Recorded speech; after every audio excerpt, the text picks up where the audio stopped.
Okay, today I wanted to आज mainly अभी हम हिंदी में बात करेंगे और जब चाहे आप मराठी में या हिंदी में या इंग्लिश में बोल सकते हो, 3 लैंग्वेजेस जिसमें चाहे बात कर सकते हैं। तो आज मैं बात करना चाहता हूँ अबाउट सबसे important about the importance of smiling, क्योंकि हमारे जो विपश्यना में इसके बारे में उतनी जानकारी नहीं है और इतना इम्पोर्टेंस नहीं है। मैं भी 2-3 साल से एक नई प्रकार की साधना सीख रहा हूँ और वो है TWIM, tranquil wisdom insight meditation.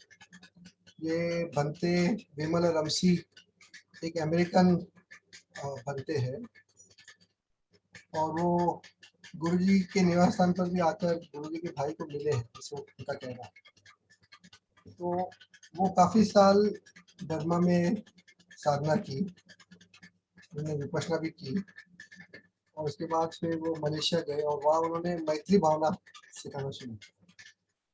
और उसके बाद उन्होंने बुद्ध के प्रवचन, उसका जो इंग्लिश ट्रांसलेशन है उसका अध्ययन करना शुरू किया उन्होंने। और उसको पढ़ते पढ़ते उनके ख्याल में आया कि हम लोग जो है रिलैक्सेशन नहीं करते, यानी हमारी साधना में रिलैक्सेशन की कमी है और बुद्ध ने हमेशा कहा है कि साधना में रिलैक्सेशन होना जरूरी है। तो उनका सिखाने का एक, यानी अगर मैं देखता हूँ विपश्यना की तुलना में, तो बहुत सारे कॉमन फैक्टर हैं बिटवीन TWIM एंड विपश्यना, क्योंकि दोनों बुद्ध की जो टीचिंग है उस पर ही आधारित है। लेकिन एक बड़ा फर्क है कि वो रिलैक्सेशन पर बहुत जोर देते हैं। तो अगर हम देखें कि मेडिटेशन क्या है, एक तरह से अगर एक उसका सिंपल डेफिनेशन है, मेडिटेशन यानी रिलैक्सेशन प्लस फोकस, यानी फोकस भी होना चाहिए और रिलैक्सेशन भी होना चाहिए। लेकिन अधिकतर यानी जितने भी ट्रेडिशंस हैं उसपे फॉर सम रीजन रिलैक्सेशन को उतना महत्व नहीं देते और फोकस को ज़्यादा महत्व देते। मन एकाग्र करना है, मन भटकना नहीं चाहिए। तो इससे फिर क्या होता है कि जाने अनजाने में तनाव जो है वो थोड़ा सा बढ़ जाता है in the process of meditation, और रिलैक्सेशन पर उतना जोर हम देते नहीं। अगर हम देखें कि ओके 50% रिलैक्सेशन होना चाहिए और 50% फोकस होना चाहिए, तो यूजुअली 50-50 नहीं रहता है। आप लोगों को क्या लगता है? आपकी जो ध्यान एक है, आप लोग चाहे तो चैट में भी ये कर सकते हो। माइक में नहीं बोलना चाहते हैं तो मैं चैट खोल के रखता हूँ, आप लोग चाहे तो चैट में भी डाल सकते हैं, कोई प्रश्न नहीं। तो जैसे मैंने कहा कि ये स्माइलिंग मेडिटेशन जो है, पार्टिसिपेंट्स का जॉइन करता है तो अगर लॉग आउट हुए और फिर से नए जॉइन करता है।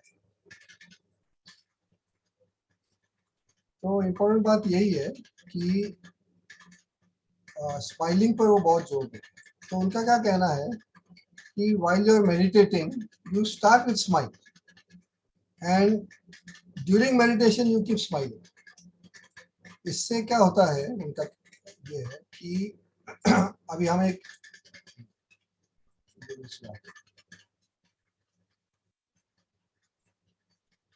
तो एक हम एक्सपेरिमेंट करेंगे अभी ये सेशन में।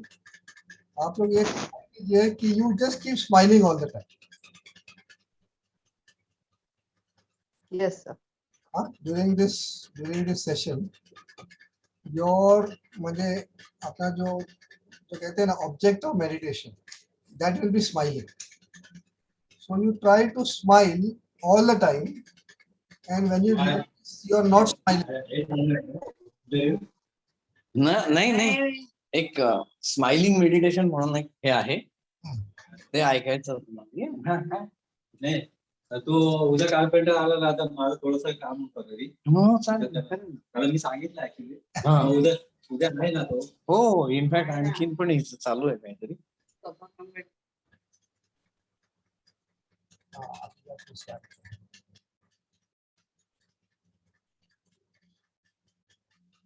Sorry Rohit ji. No problem at all. मैं आपको अभी अनम्यूट करता हूँ। एक्चुअली मैं चाहता हूँ कि आप लोग सब अनम्यूट हो जाओ और let us make this interactive. मतलब क्या मैं ही बोल रहा हूँ और आप लोग सुन रहे हो तो मुझे पसंद नहीं है।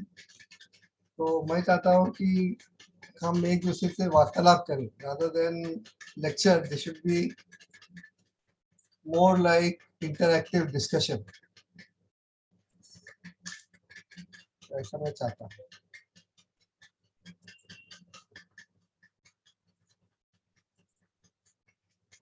या तो चैट में आप देख सकते हैं। Anyway, अभी मेल मैं जो कह रहा था कि मैं अभी इतने समय में देख रहा हूँ कि ये जो स्माइलिंग का जो एम्फेसिस करते हैं बनते जी, तो एक उनका कहना है कि you try to smile all the time, यानी make smiling your object of meditation. और जब भी हम देखते हैं कि हम स्माइल नहीं कर रहे हैं तो स्माइल करें, not only during meditation but also in day to day life. और वो कहते हैं कि यू नीड नॉट ऐसा बहुत ज़्यादा स्माइल करने की आवश्यकता नहीं है। वो बोलते हैं कि जेंटल बुद्ध स्माइल, जैसे बुद्ध स्माइल करते हैं। और उनका इसमें एक और कहना है कि व्हेन यू स्माइल, केवल लिप्स से स्माइल नहीं करें, प्रयास करें कि मन से भी स्माइल करें और हृदय से भी स्माइल, दिल से, यानी feeling, smile with feeling and smile with awareness, ये दोनों उसके साथ हैं। तो एक मैं आपको पूछना चाहता हूँ कि आपको ये अजीब लगता है, वो कह रहा है कि you should smile all the time और try to smile all the time, इसके बारे में आप लोगों को क्या लगता है? क्योंकि इससे पहले मैंने कभी किसी से सुना नहीं था कि मेडिटेशन में यू स्माइल। पहली बार मैंने ये बात सुनी। In the beginning also, yeah, it was a little awkward, but now I'm very comfortable smiling. यानी एक आश्चर्य की बात है कि for us smiling is abnormal. यानी वो जो एक गीत भी है ना, तुम इतना क्यों मुस्कुरा रहे हो, क्या गम है जिसको छुपा रहे हो। यानी अभी ऐसा हुआ है कि स्माइलिंग एबनॉर्मल है और नॉट स्माइलिंग इज नॉर्मल, ऐसा हुआ। लेकिन उनका कहना है कि when you smile it helps you to relax, and when you relax it improves the quality of your smile. So दोनों एक दूसरे को मदद करते हैं। जैसे वो तो कहते हैं ना कि अवेयरनेस यानी शील, समाधि, प्रज्ञा, ऐसे जैसे एक दूसरे को मदद करते हैं। So in the same way, smiling and relaxation help each other. और उससे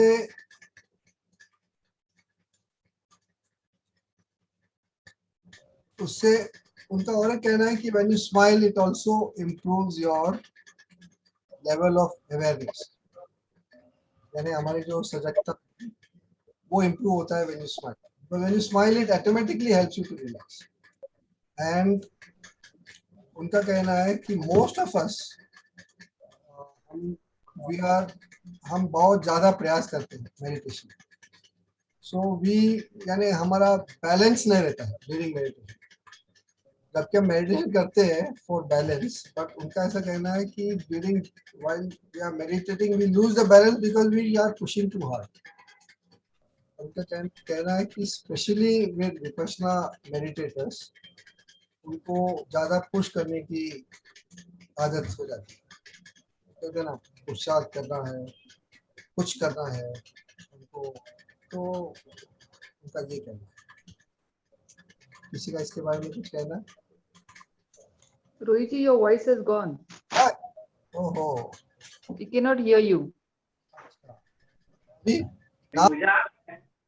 Now? Yeah, it's okay. Girish, I think she has to check her mic, her speaker. Everybody else can hear. Manjula ji. Everybody else can hear. It is her problem, I think. You may have to log out and log in again.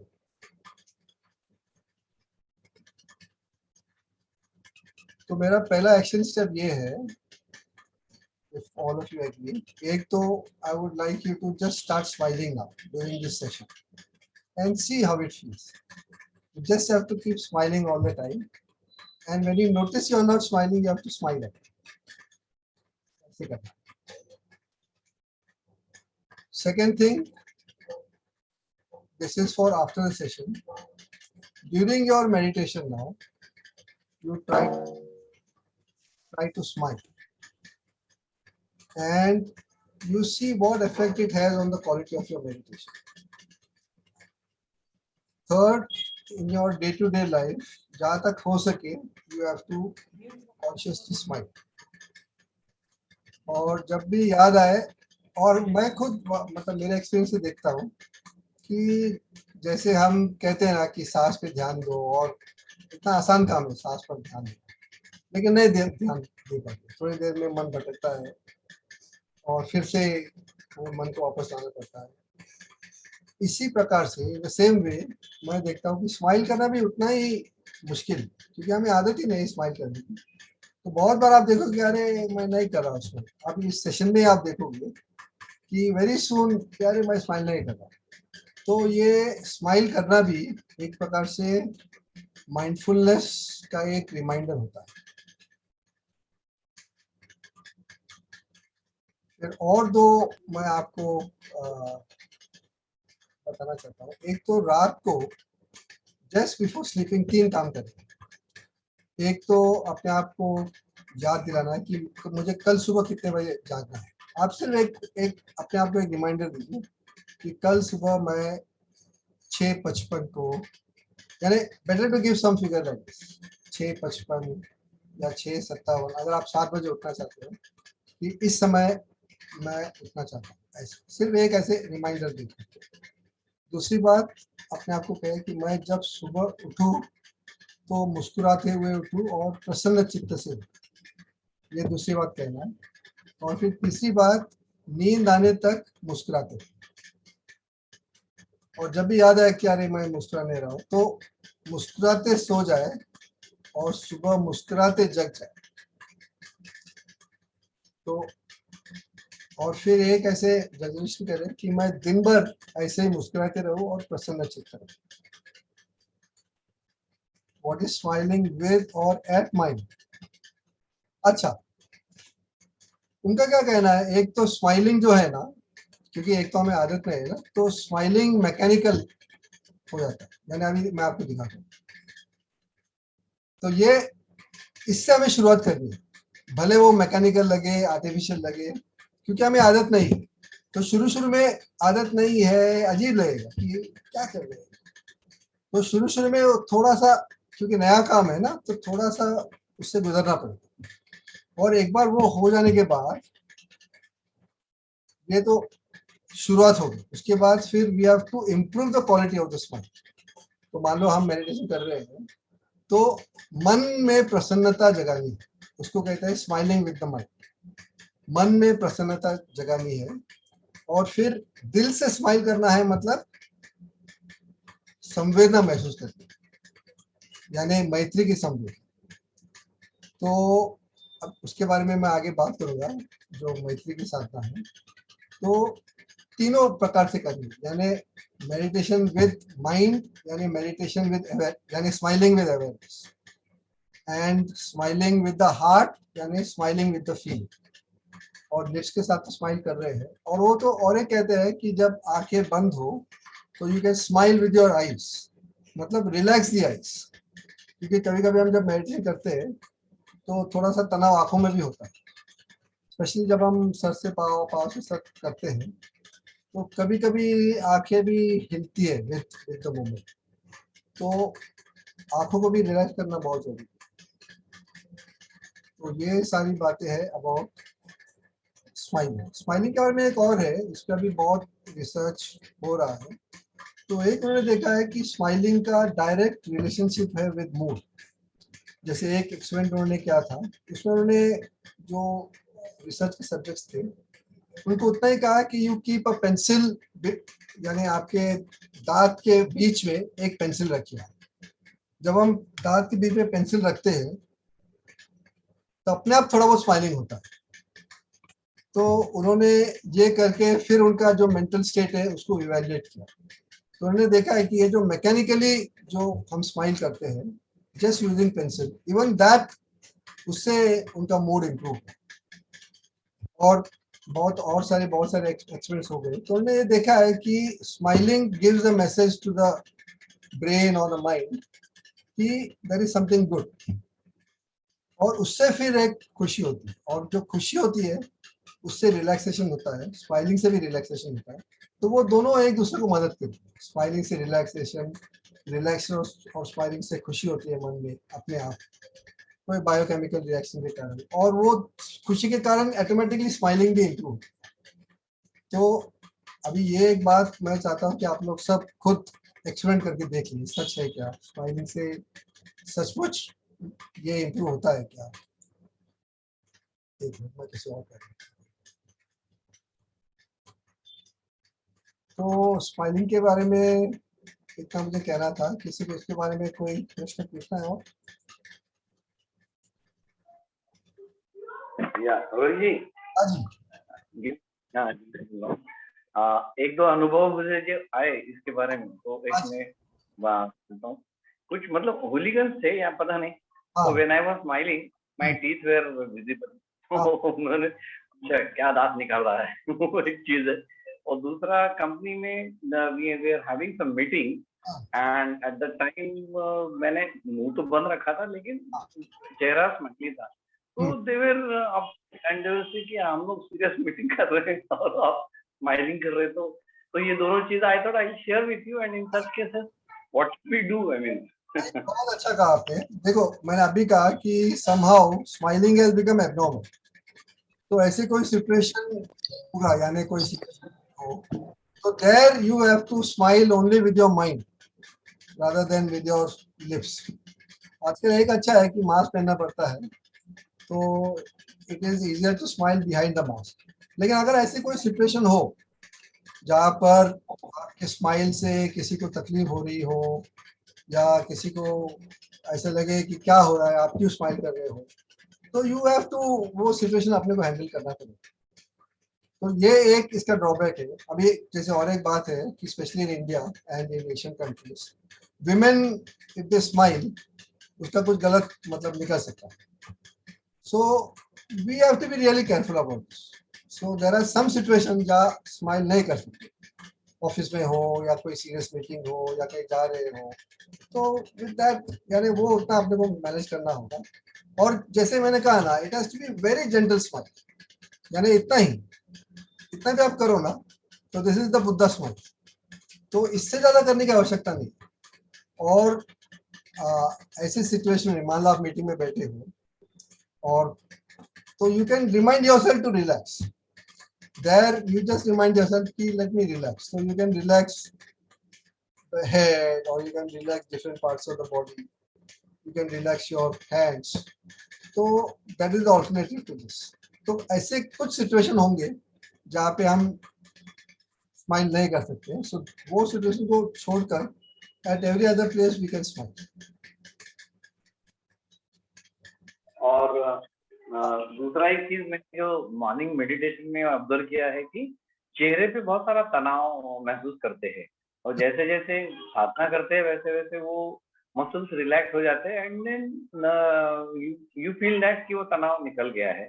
तो that is a good sign. And another thing is there is something called as face yoga, you might have known. और yoga में एक वो सिंहा जैसे ना वैसे करके, तो वो टेंशन वहां से दूर हो जाता है, and then that gives you relaxation. ये बहुत सही कहा आपने। लेकिन एक बात है, even at the beginning of meditation तनाव तो नहीं होना चाहिए। चेहरे पे हो या मन में हो, कहीं भी तनाव नहीं होना चाहिए। क्योंकि जैसे बुद्ध कहते हैं ना, आदि में कल्याणकारी, मध्य में कल्याणकारी, अंत में कल्याणकारी। तो तनाव शुरुआत में है, इसका मतलब तनाव होना ही नहीं चाहिए ड्यूरिंग मेडिटेशन। ये तनाव मुक्त साधना है।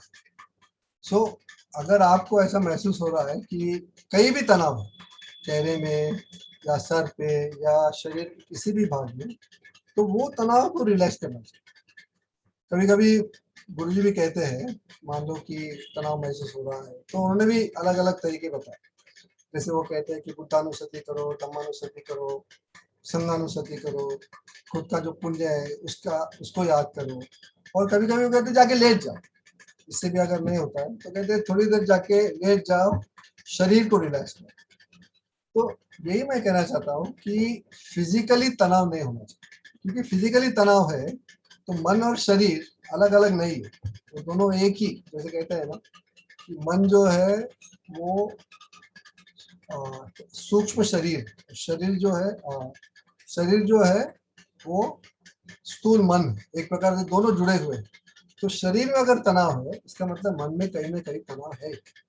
और जब हम शरीर को रिलैक्स करते हैं तो अपने आप मन को भी उससे रिलैक्सेशन मिल जाता है। तो ये एक आप अभी नोट कीजिए, बहुत अच्छा प्रश्न किया आपने, कि अगर आप कहीं देख रहे हो कि अरे तनाव महसूस हो रहा है, तो उसको रिलैक्स कीजिए, और उसको रिलैक्स करने के बाद और फिर वो साधना जारी रखिए। कहीं भी मतलब देयर इज नो, यानी कोई कारण ही नहीं है कि हमारे शरीर में या मन में कहीं भी तनाव, यानी अपने आप अगर वो होता है तो हमें उसको रिलैक्स करना है। यानी तनाव साधना का भाग नहीं, यानी साधना के कारण तनाव हो ऐसे तो कभी नहीं। और उसको यानी मैं साधना करने के बाद वो अपने आप कम हो जाएगा, तब तक इंतजार करने की आवश्यकता नहीं। जैसे ही देखिए अरे तनाव है, उसको तुरंत रिलैक्स करें। विपश्यना में बहुत सारे लोगों को सर में तनाव महसूस होता है, बहुत कॉमन है। तो इसलिए उनका ऐसा कहना है कि जब तनाव महसूस होता है तो उसको महसूस करके उसको रिलैक्स करें और फिर साधना शुरू करें। ये हम यानी मैं जब हम यही कहते थे कि उसको महत्व मत दो, लेकिन इट इज बेटर कि उसको रिलैक्स करें। और रिलैक्स करना आसान ही है, सिर्फ उसको रिलैक्स करना है, तो उस पर कोई मतलब कोई नुकसान नहीं है। उसको रादर देन इग्नोर इट या उसको कोई महत्व मत दो, better to relax it rather than to ignore. ऐसी बात। इज स्माइलिंग विद माइंड उपेक्षा एक प्रकार से, अभी जैसे हम कहते हैं ना साधना में ये सभी चीजें जुड़ी हुई है, सती उपेक्षा दोनों एक ही सिक्के के दो पहलू। कि अवेयरनेस भी है, यानी राइट अवेयरनेस का मतलब क्या है कि उसमें उपेक्षा है, यानी देयर इज नो जजमेंट, कोई इवैल्यूएशन नहीं है, कोई भूतकाल भविष्यकाल नहीं है। तो एक प्रकार से, और उपेक्षा विदाउट सती, जैसे गुरु जी कहते हैं ना कि जो पक्षी है उसको दोनों पंख जो है वो सही, दोनों समान होने चाहिए। तो एक अंग है सजगता या सती, और दूसरा है उपेक्षा या साक्षी, तो दोनों एक साथ। तो हम सजगता और उपेक्षा को अलग नहीं कर सकते। उपेक्षा यानी इक्वानिमिटी, दोनों एक साथ चलते। सही अवेयरनेस है तो अपने आप इक्वानिमिटी सही हो जाती है। अवेयरनेस और इक्वानिमिटी दोनों जुड़े हुए ही है। तो हम जब स्माइल करते हैं तो रिलैक्सेशन होता है, तो मन में प्रसन्नता होती है, मन में प्रसन्नता होती है तो नेचुरल टू हेल्प इक्वानिमिटी, ये तनाव कम होगा तो अपने आप इक्वानिमिटी बढ़ेगी।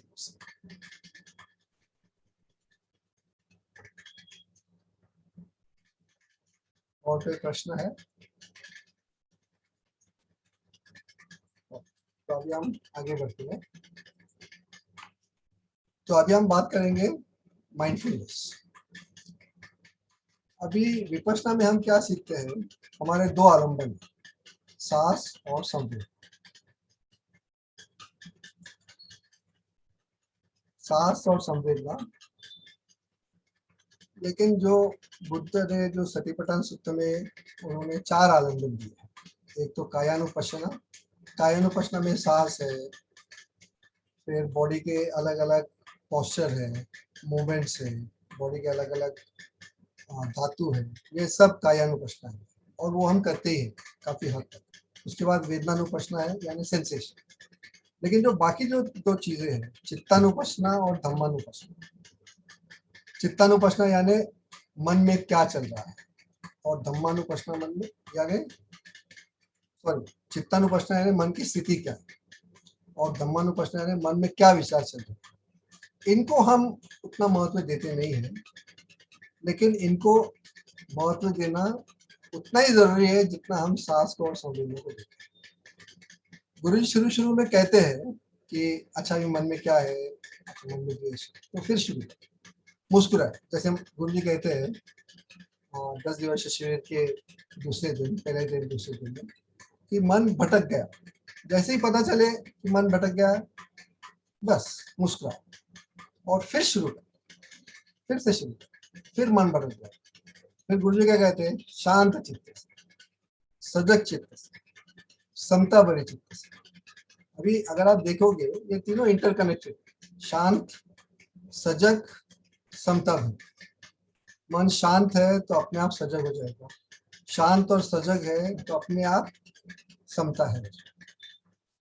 लेकिन हम जब साधना करते हैं तो अभी हम संवेदना देखते हैं, और जब मन भटक जाए तो हम इतना ही करते कि अरे मन भटक, और फिर से समझने लगते। अभी एक चित्तानुपश्ना का मतलब क्या है कि जैसे ही मन भटक जाए तो हमें पता चले कि अरे मन में कोई तो विचार जा रहा है, तो हम थोड़ा सा आलम उसको अरे मन ये विचार आ गया है, तो बनते ने उसको थोड़ा सा अलग ढंग से इसको सिखाया है, और वो उसको कहते हैं 6R। 6R में पहला है रिकग्नाइज। रिकग्नाइज यानी पहचानना कि अरे अभी मन भटक गया है, इतना ही पहचाना। और ये तो बहुत ही हमको वैसे भी पता ही चलता है अरे मन भटक गया। दूसरा उनका कहना है रिलीज। रिलीज यानी जहाँ भी जिस बात पर मन भटक गया है उसको छोड़ दो। वो विचार कितना भी महत्वपूर्ण लगे, उसको हमें उससे हमारा ध्यान निकाल देना फिर से, इसको कहते हैं रिलीज या लेट गो। तीसरा उनका कहना है रिलैक्स। और ये जो रिलैक्स जो स्टेप है ये विपश्यना में मिसिंग है। तो उनका कहना है कि एक बार हम पहचानते हैं कि अरे मन भटक गया, दूसरी बात वो जिस चीज में वो भटक गया है उससे हम अपने आप को फिर निकाल लेते हैं, और फिर उनका कहना है कि रिलैक्स करना है। रिलैक्स करना है तो उनका कहना है कि जो भी तनाव हुआ है, अभी ये जो भी विचार मन में जगा है या जो भी डिस्ट्रैक्शन है, इसके कारण कुछ तो मन में तनाव होता है, तो ये तनाव को हमें रिलैक्स करना है।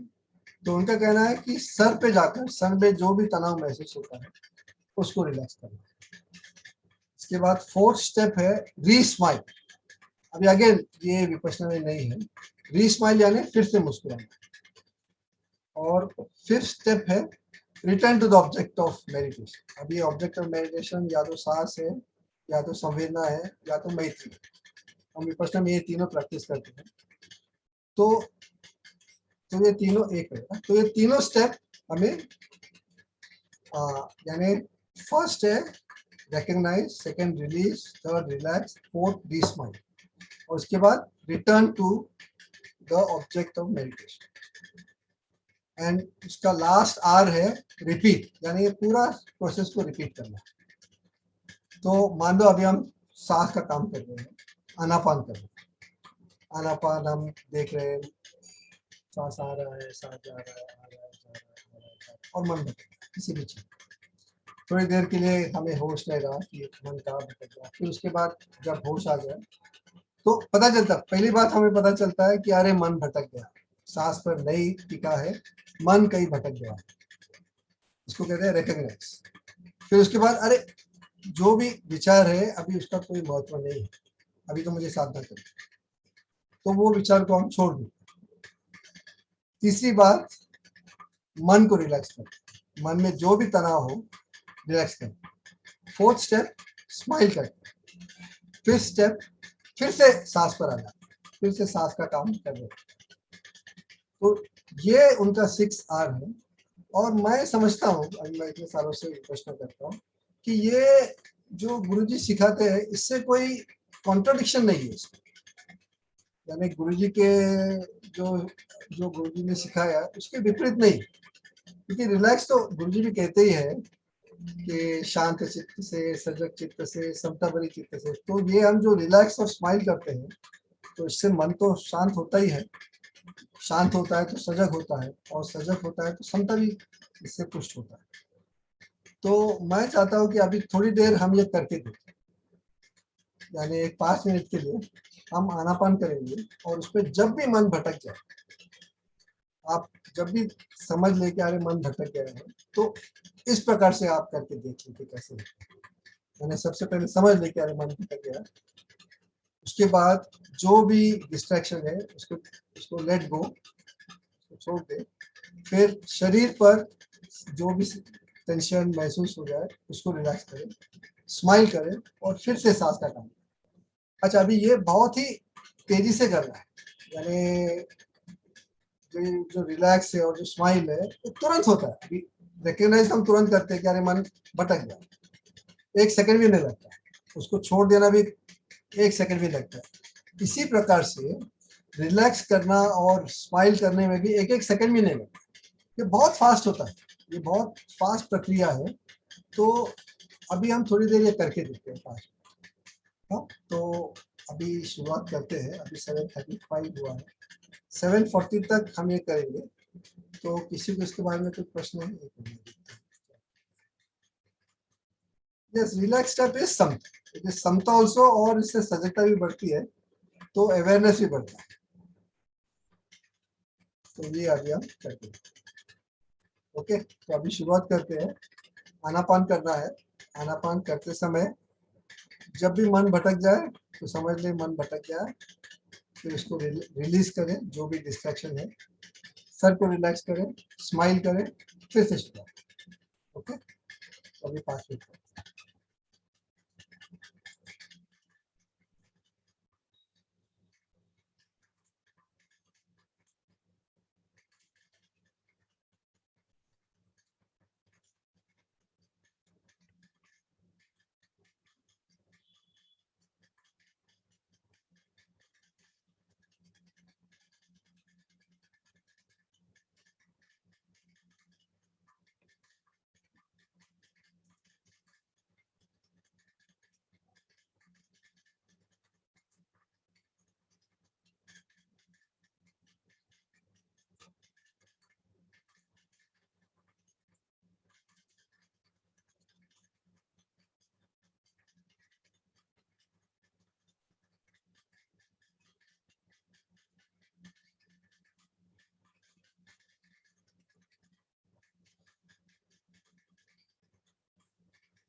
ओके,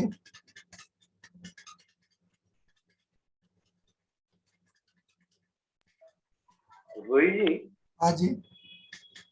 ये रिलीज और रिलैक्स में फर्क मुझे थोड़ा सा एक बार और समझा दीजिए। जैसे मान लो मैं साधना कर रहा हूँ और एकदम से मुझे विचार आया कि अरे कल तो ये काम रह गया, कल मुझे तो इसको मिलना था, मैं उसको फोन करना भूल ही गया, और ये बहुत इंपॉर्टेंट है मेरे लिए।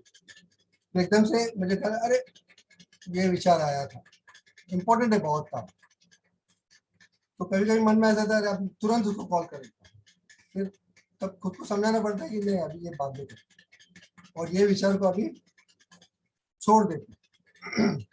तो उस विचार को छोड़ देना, त्याग देना है, और फिर से हमें साधना में लगना है।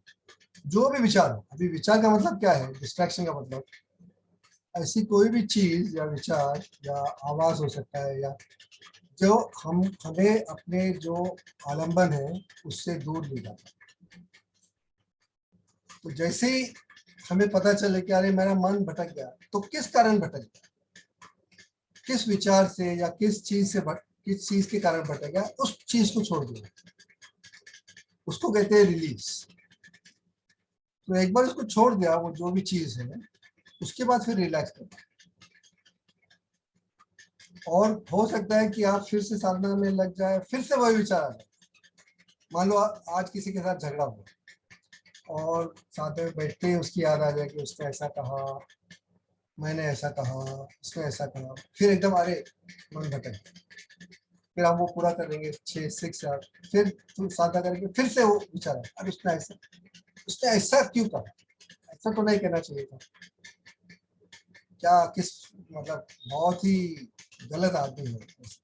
फिर से उसको रिलीज करना, फिर से अरे फिर से विचार आए, ऐसे बार बार करना पड़े। कभी कभी जब कोई ताजा या ऐसा कोई स्ट्रॉन्ग रिएक्शन हो, तो वो बार बार यानी हमें पता भी चलेगा किस चीज की हमें आसक्ति है, किस चीज से, यानी जो मन में सबसे ज्यादा छाप है उससे वो सबसे ज्यादा डिस्ट्रैक्ट होता है। तो उसको हर बार उसको रिलीज करना पड़ेगा।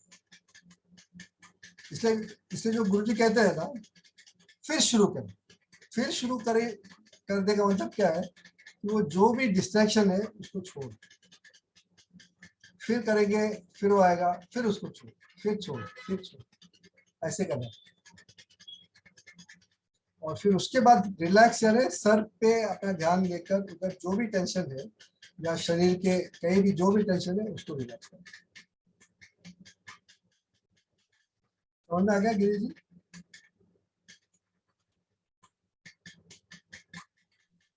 हाँ हाँ, समझ में आ गया। एक और चीज मैं बताना चाहता था हाँ जी। कि बहुत बार मुझे दिन में जो भी काम करने होते हैं हाँ। या कल गए हैं, वो दिमाग में आते हैं। और कभी कभी ऐसा लगता है कि पेन लेके बैठ जाऊं और बाजू में और वो जो भी काम है या जैसे सोल्यूशन जो है दिमाग में वो लिखें, क्योंकि अदरवाइज ऐसा डर लगता है कि ये भूल जाएंगे तो फिर कुछ मुश्किल हो जाएगी, ऐसा कुछ होता है।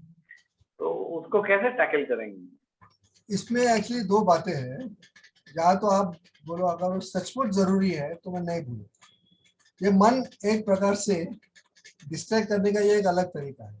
देखो दो विचार है, एक विचार तो कि ये काम है, ये काम रह गया है या मुझे करना है या बहुत जरूरी है, ये एक विचार है।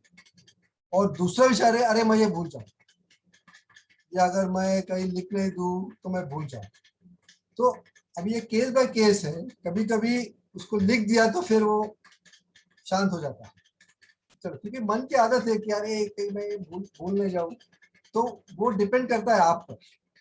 अगर आपने देखा है अपने अनुभव से कि मैं ऐसा कोई भी काम हो, मैं उसको सचमुच उसको नोट करना जरूरी नहीं है, मुझे बाद में याद रहेगा, या तो आप एक नोट पैड और पेन अपने साथ रखिए, उसको लिख दीजिए कि ये काम है, बस एक लाइन में लिख दीजिए, फिर शुरू कीजिए। लेकिन आइडियली मैं ये अगर सचमुच जरूरी है तो मैं उसको नहीं भूलूँ, या मुझे याद है, मैं एक नोट करता हूँ कि ये साधना होते ही मैं उसको नोट करके वो कर। तो ये दोनों ऑप्शन है। तो जो आपको ज़्यादा, यानी आपकी सिचुएशन में जो ज़्यादा आपको ठीक लगता है वो आप कर सकते। लेकिन ये बहुत कॉमन है, यानी ये अगर मैं भूल जाऊंगा, अगर मैं ये भूल गया तो फिर क्या होगा, नुकसान हो जाएगा, तो ये भी मन का ही खेल है। Thank you.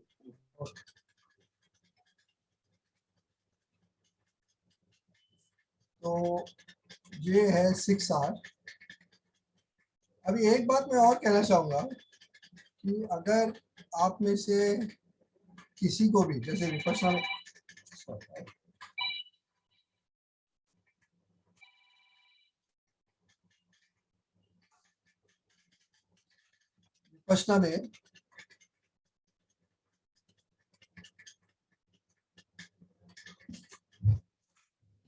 विपश्यना में हम बहुत महत्व देते हैं पालती मारकर कुशन पर ही बैठना है।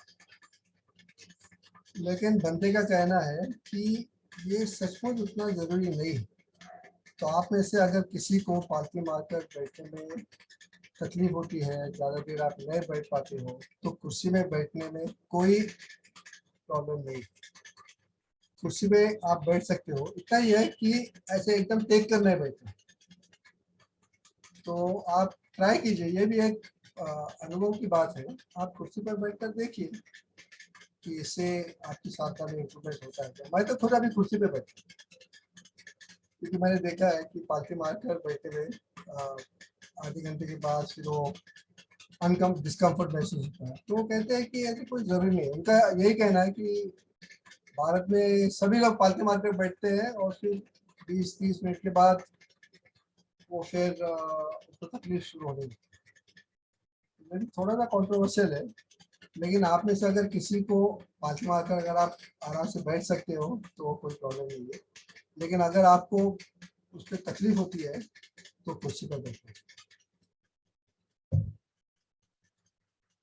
अभी एक लास्ट बात मैं कहूँगा, हम सब जानते हैं कि ज्ञान कितना इम्पोर्टेंट है, खासकर जो विवेक विहार में जो भी है। हम सब मेडिटेटर है, हम सब साधना करते हैं, लेकिन एक बात जो हमें याद रखनी चाहिए कि साधना में हमें रस मिलना है। Sadhana should be fun, it should be more fun than fun. अगर हम साधना इसलिए कर रहे हैं कि इससे हमें आगे जाके कोई फायदा होगा, वो सब ठीक है, लेकिन द प्रोसेस ऑफ मेडिटेशन भी इट शुड बी एंजॉयबल। जो बुद्ध कहते हैं कि ये परम सुख है, ज्ञान परम सुख है, लेकिन बहुत सारे लोग जो नहीं कर पाते हैं साथ, वो इसलिए नहीं कर पाते हैं क्योंकि इसमें उनको रस नहीं मिलता है। मैंने जैसे अगर हम कंपेयर करें कि टीवी देखने में ज़्यादा रस है या साधना करने में ज़्यादा रस है, तो 99 आउट ऑफ 100 कहेंगे कि definitely TV is more enjoyable, even though it is, यानी उसमें कोई बहुत फायदा नहीं है, लेकिन इट इज नॉट एंजॉयबल। तो हमें ये देखना है कि कैसे हम इसको एंजॉय करें। इसलिए मैंने एक कहा, एक तो बैठने में कोई तकलीफ ना, ज़्यादा देर तक सुखासन, इसलिए बुद्ध ने भी कहा है कि शुद्ध बैठने में सुख हो, तो वो एक बात है। एंड सेकेंड कि how to make it enjoyable, ये हर एक व्यक्ति को खुद सोचना पड़ेगा कि मुझे साधना में रस मिलता है कि नहीं, और अगर नहीं मिलता है तो कैसे मुझे साधना में रस मिले। क्योंकि अगर साधना में रस नहीं मिलेगा तो उसको मेंटेन करना आसान नहीं है। यानी विल पावर से या डिसिप्लिन से हम भले करें रोज, लेकिन रस मिलना बहुत जरूरी है। और जब रस मिलता है साधना में तो तभी वो जो बाकी जो भी है, शांति, उसका जो सजगता, समता, ये सभी उसी के साथ जुड़े हैं। तो अगर रस नहीं मिलता है तो यही तो पूछा था कि मुझे रस क्यों नहीं मिल रहा है, और रस मिलने के लिए मुझे क्या करना होगा। ये व्यक्तिगत बात है, तो हर व्यक्ति को इसका बारे में थोड़ा सा विचार करें। दूसरी बात है कि meditation is to be done by mind, so there is no importance of body posture. ये सही नहीं है, क्योंकि बॉडी और मन, जैसे मैंने शुरू में कहा, कि दोनों को अलग नहीं कर सकते। अगर शरीर में तकलीफ है, बैठने के बाद हमें दर्द महसूस हो रहा है, तो मन शांत नहीं हो सकता है काफी हद तक। तो शरीर को सुखी होना बहुत जरूरी है। तो वो जो कहते हैं ना, प्रीति और सुख, सुख यानी शारीरिक सुख, प्रीति यानी मन का आनंद जो है। तो प्रीति और सुख दोनों जरूरी है। मन में भी कोई ऐसा बहुत, मन भी विचलित ना हो और शरीर भी सुखासन में। और अगर आप कुशल तरीके बैठना चाहते हो तो देखिए कि कैसे, जैसे वो कहते हैं ना कि ज़ेन स्टूल यूज करें या ज़्यादा कुशल यूज। सबसे इम्पोर्टेंट है कि अवॉइडेबल पेन नहीं हो।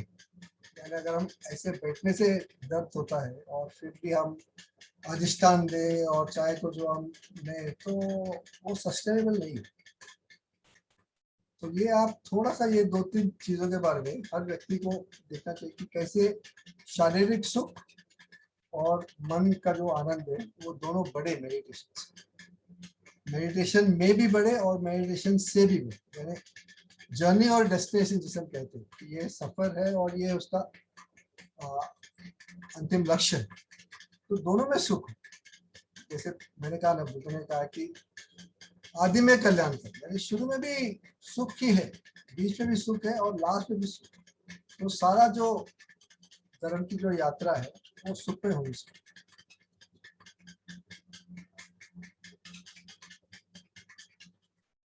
तो मेरा भी ये एक ही कहना है कि लास्ट चीज मैं कहूँगा कि मैंने बीच में एक ग्रुप में पूछा था कि मेडिटेशन का मतलब क्या है। तो मेडिटेशन का एक मतलब ये है, अगर उसको एक शब्द में कहे तो साक्षी भाव। साक्षी भाव यानी हम साक्षी की तरह उसको देख रहे हैं, उससे हमारा मन बहलता नहीं, यानी डिस्ट्रैक्ट होता नहीं है, डिस्टर्ब होता नहीं, उसको कहते हैं साक्षी भाव। इसका ऑपोजिट है भोक्ता भाव। भोक्ता भाव यानी सुख आया तो उसपे उसको भोग लिया, दुख आया तो उसको भोग लिया, सुख आया तो और चाहिए, दुख आया तो नहीं चाहिए। तो ये दोनों चीजें से हमें बचना है, इसलिए साक्षी भाव। साक्षी भाव यानी एक तो कोई जजमेंट नहीं, कोई एक्सपेक्टेशन नहीं। तो हम हर बार जब साधना में बैठते हैं तो एक ऐसे मन मेंटल स्टेट ऐसे करें कि अभी मैं एक साइंटिस्ट के जैसे बैठ रहा हूँ, मेरी कोई अपेक्षा नहीं कि मुझे साधना में ये मिले। जैसे मैं आपको एक बात कहता हूँ कि विपश्यना में एक ऐसे बहुत सारे साधकों के मन में ये होता है कि ये तरक्की के मापदंड है। जैसे पहला मापदंड क्या है कि सारे शरीर में संवेदना मिलनी चाहिए। दूसरा मापदंड क्या है, ये जो भी संवेदना है सब सूक्ष्म होनी चाहिए, कहीं भी स्थूल संवेदना या मूर्छा नहीं होनी। उसके बाद भंग अवस्था, भंग अवस्था के बाद निर्वाण का साक्षात्कार। तो जाने अनजाने हम जब साधना में बैठते हैं तो हम जो भी स्थिति में हमको ऐसा मन में आता है कि इसकी जो अगली स्थिति हो वो हमको मिले।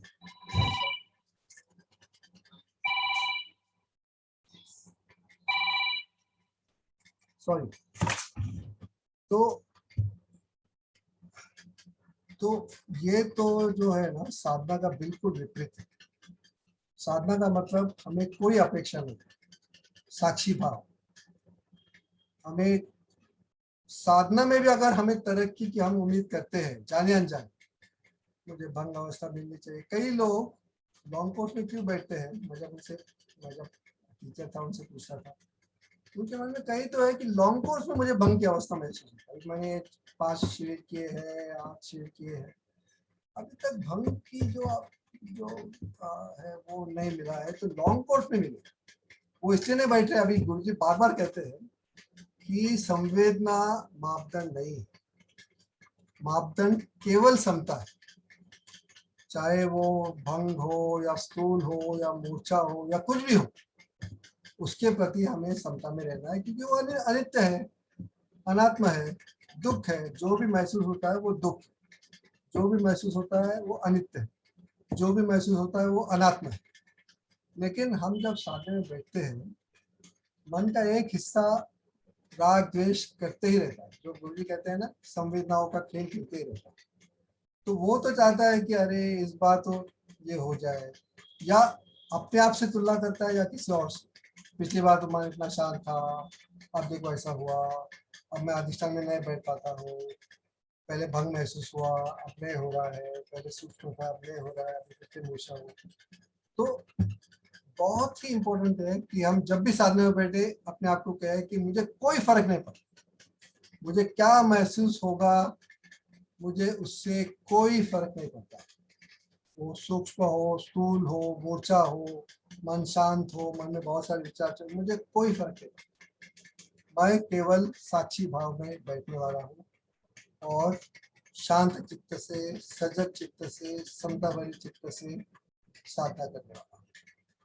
तो कोई अपेक्षा नहीं, अपेक्षा जहाँ हो मन में वहाँ साधना खत्म। क्योंकि हम यही कर रहे हैं ना दुनिया में, हमको ये चाहिए, वो चाहिए, नहीं चाहिए। तो ये बहुत इम्पोर्टेंट। गुरु जी क्या कहते हैं लंबे शिविरों में? वो कहते हैं कि जितना ज्यादा आसक्ति हो मैं और मेरे के प्रति, जितना ज्यादा आसक्ति मैं और मेरे के प्रति, उतना ही ज्यादा राग और द्वेष का रिएक्शन होता है। क्योंकि इतना आसक्ति है ना, मुझे अगर जैसा चाहिए वैसा नहीं मिल रहा है, तो जितना ज्यादा आसक्ति है उतना ज्यादा द्वेष, राग और द्वेष होता है। और जितना ज्यादा हम राग और द्वेष करते हैं उतना ज्यादा मैं और मेरे के प्रति आसक्ति बढ़ती है। तो ये दुष्चक्र हो जाता है। ये आसक्ति है इसलिए राग और द्वेष, राग और द्वेष है इसलिए आसक्ति है। तो इसको कहीं ना कहीं तो तोड़ना है ना। तो तोड़ने के लिए यही करना है कि हमें साक्षी भाव में रहना है। और साक्षी भाव में रहना है तो उसके लिए सबसे महत्व की बात है वो जो तीसरी बात, दुख, अनित्य, अनात्म। जो अनात्म की जो बात है, अनात्म का मतलब है कि डोंट टेक एनीथिंग पर्सनल, यानी कोई भी चीज को अपने मन पे मत। जैसे हम कॉलेज में कहते हैं don't take anything to your heart, take it to your kidney, pee it out, कुछ प्रकार। तो उसका मतलब यह है कि उसने हमें बुरा क्यों लगता है, उसने कुछ कहा, उसने कुछ किया या उसने कुछ नहीं किया, उसने कुछ नहीं कहा, हमें बुरा इसलिए लगता है क्योंकि हमारा कोई एक्सपेक्टेशन था कि उसको ऐसा करना चाहिए या उसको ऐसा करना चाहिए या नहीं करना चाहिए या नहीं करना चाहिए। जैसे वो एक्सपेक्टेशन आ जाए और उसने वो एक्सपेक्टेशन फुलफिल नहीं किया तो हमने उसको पर्सनली ले लिया। पर्सनली लिया क्योंकि खुद का नुकसान हुआ ना। तो हम जब मेडिटेशन में बैठते हैं कम से कम उस समय, उतने समय के लिए ये नहीं कर, ये एक्सपेक्टेशन नहीं हो कि मुझे अब ऐसा होना चाहिए, ये होना चाहिए, वो होना चाहिए। तो एक ऐसा ये करें हर बार, अभी हम जब भी मेडिटेट की जो भी हो जाए मैं उससे निराश नहीं होऊंगा या मैं उससे खुश भी नहीं, यानी ना आसक्ति हो और ना उस निराशा। ये सबसे इम्पोर्टेंट बात। तो साक्षी भाव ये याद रखें। और इस प्रकार से बस मुझे लगता है काफी हुआ है, 8 बज गए हैं। तो अगर कोई प्रश्न हो तो कहे, चैट पे दिखता हूँ। छोड़ने का ज्ञान है, पकड़ने का ज्ञान, हाँ सही है। तो यही है बस। देखो एक सिंपल बात है सबसे इम्पोर्टेंट, कि हमारे एक और आदत है कि हम खुद के प्रति बहुत ही ज्यादा द्वेष करते, तो ये भी नहीं करते। यानी we are our worst enemy, ऐसा कह सकते हैं आज की दुनिया में। हमें खुद के, हम जितना दूसरों के प्रति जितना हमें करुणा है या प्यार है, हमें खुद के प्रति उतनी करुणा और प्यार नहीं। तो गलतियां हर एक से होती है और गलतियां होते रहे। गलतियां करते ही हम इस पथ पर आगे बढ़े। तो कभी भी खुद को कोसे नहीं, खुद को डांटे नहीं, जो भी हो जाए मुस्कुराए, तो ठीक है फिर शुरू कर दे। गुरु जी की याद रखें, फिर शुरू कर। गलती हो गई कोई बात, फिर शुरू कर। बार बार गलती होगी, क्योंकि ये तलवार की धार पर चलना, ये रास्ता वैसा ही, कभी इस तरफ कभी उस तरफ, कभी इधर गिरे कभी उधर गिरे, लेकिन आगे बढ़ते आएंगे। क्योंकि इसमें 2 बातें बहुत मुझे अच्छी लगती है जो गुरु जी कहते हैं। एक तो गुरु जी क्या कहते हैं कि इस पथ पर हम जो भी करते हैं वो व्यर्थ जाता नहीं है। No step on the path is wasted. हम जितना भी प्रयास करेंगे उसका हमें अच्छा फल, शुभ फल मिलेगा। और दूसरा गुरु जी कहते हैं कि अपना प्रयास हम जारी रखें, शांत चित्त से, सजग चित्त से, संपन्न चित्त से, और कालन आग में मतलब परिणाम धर्म पर कोई आतुरता नहीं है, कोई एक्सपेक्टेशन नहीं है। तो अपने आप हम प्रगति करते अंतिम लक्ष्य तक पहुंच ही जाए। तो कभी भी खुद को ऐसा ये नहीं क्रिटिसाइज नहीं करें, क्योंकि हमें वो बहुत आदत है, अरे देखो ऐसा। और खुद को कभी, मैं 1-2 रिस्पॉन्स देखा हो ग्रुप पे भी, कभी भी ऐसा खुद को कम नहीं समझे कि अरे मुझे कुछ आता नहीं है, मुझे कुछ समझता नहीं है, मैं ध्यान नहीं कर पा रहा हूँ। ध्यान मोमेंट टू मोमेंट चेंज होता है। कोई ऐसा नहीं कह सकता कि मैं बहुत ग्रेट ध्यान मेडिटेटर हूँ, और इसी प्रकार से कोई ऐसा नहीं कह सकता कि मैं बहुत ही मतलब इंफीरियर मेडिटेटर हूँ, ऐसा नहीं है। कांस्टेंट मोमेंट बाय मोमेंट वो चेंज होते रहते हैं। हमें एवरी मोमेंट को सिर्फ देखना है, बस देखना है और रिएक्ट नहीं करना है, देखना है और रिएक्ट नहीं करना है, इतना सिंपल है। तो इसमें गुड मेडिटेटर बैड मेडिटेटर की कोई बात ही नहीं है। तो कभी भी खुद को ये इवेल्युएट नहीं करे, जज नहीं करे, क्योंकि ये एक और एक बात है।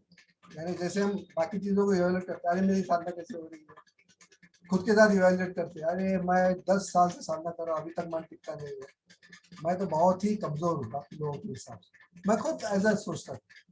तो ये ऐसी बात नहीं है, हमें तो बस ये करते रहना है। और कौन सा व्यक्ति में कितनी पानी है, उसमें कितनी खूबी है, ये केवल बुद्धि बता सकती है, और कोई नहीं बता सकता। तो कभी खुद को इवेल्युएट नहीं कर, और दूसरों को भी इवेल्युएट नहीं कर, कौन कितने पानी में कोई कह नहीं सकता। तो अल्टीमेटली यही मैं कहूँगा कि नॉन जजमेंट, कोई जजमेंट नहीं करें, कोई एक्सपेक्टेशन नहीं, और बस मेडिटेशन में सुख हो, मेडिटेशन में आनंद हो, मेडिटेशन में रस। तो यही प्रयास करते रहे कि कैसे मुझे मेडिटेशन में रस मिले, आनंद मिले, सुख मिले। Okay ji, thank you. कोई प्रश्न है? वरना इसको समाप्त। चलो भाई, thanks, okay, thank you. Thank you, बहुत ही अच्छा लगा। Thank you Rohit. Thank you.